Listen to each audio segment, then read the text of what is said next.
Bismillahirrahmanirrahim.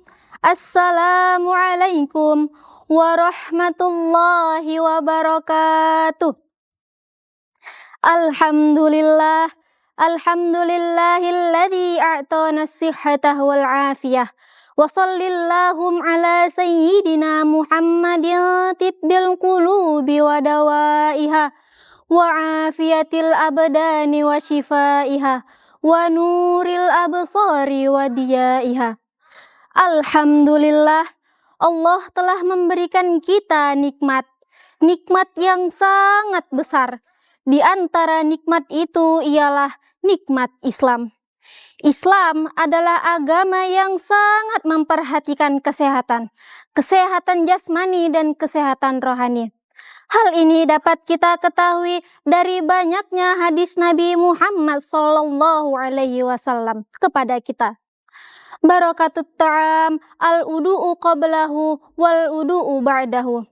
Keberkahan itu ialah ketika kita mencuci tangan sebelum makan dan mencuci tangan sesudah makan. Kita lihat begitu banyak beberapa kitab fikih. Mayoritasnya apakah awalnya membahas tentang sholat? Apakah awalnya membahas tentang zakat? Tidak saja wahai hadirin.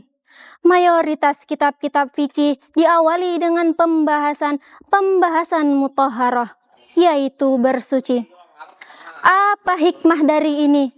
Hikmahnya adalah agar seorang mukmin, seorang muslim menjadi tetap kuat dan tetap sehat.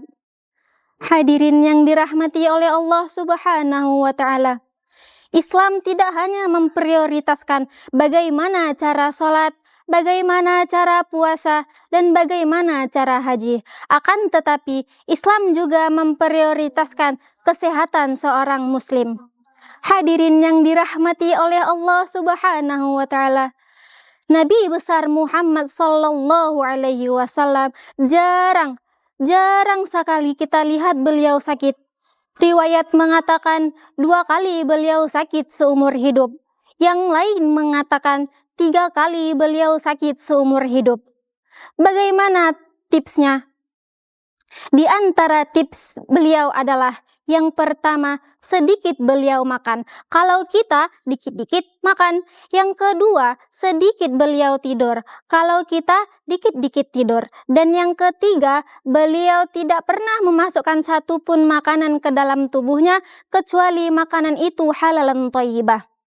Baik menurut perspektif kedokteran dan halal menurut perspektif agama. Hadirin yang dirahmati oleh Allah Subhanahu wa ta'ala. Islam tidak hanya mementingkan kesehatan jasmani, tapi Islam juga mementingkan kesehatan rohani. Apa gunanya badan kekar, tubuh berotot, lengan berotot sebesar buah kelapa, tapi kotor? Ajibtu, kata Sayyidah Aisyah. Ajibtu liman yatatahhar kulla yaumin khamsah marrah fi jasadihi. Aku heran kepada orang yang bersuci setiap hari 5 kali di dalam tubuhnya. Walakin la yutahhar qalbahu. Dia lupa mensucikan yang paling penting, yaitu hati dan rohaninya. Banyak orang yang makan bergizi, minum minuman bervitamin, dan olahraga setiap hari, tapi sakit.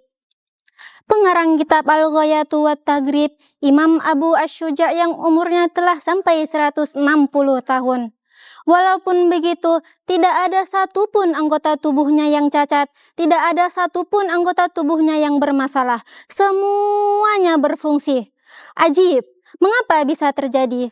Lalu beliau ditanya, wahai imam, kenapa demikian? Maka beliau menjawab, hafizan nahar fi sighar. Kami menjaga anggota tubuh kami dari ujung kaki hingga ujung kepala, tidak bermaksiat kepada Allah Subhanahu wa ta'ala sejak dini. Fahafizanallahu lana fil kibar. Lalu Allah menjaga anggota tubuh kami dari semua penyakit. Semua berfungsi dengan baik hingga kami lanjut usia. Masya Allah. Hadirin yang dirahmati oleh Allah Subhanahu wa ta'ala, ayo sama-sama kita menjaga kesehatan jasmani, Kesehatan jasmani dengan menjaga pola makan yang sehat, minum minuman yang bervitamin, dan berolahraga yang banyak. Dan yang tak lupa wahai hadirin, marilah sama-sama kita menjaga kesehatan rohani. Karena itu adalah membuat kita selamat di akhirat.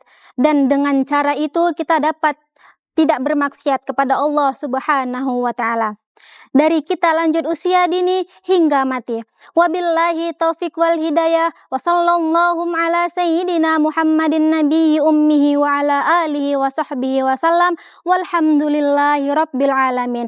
Wassalamualaikum warahmatullahi wabarakatuh.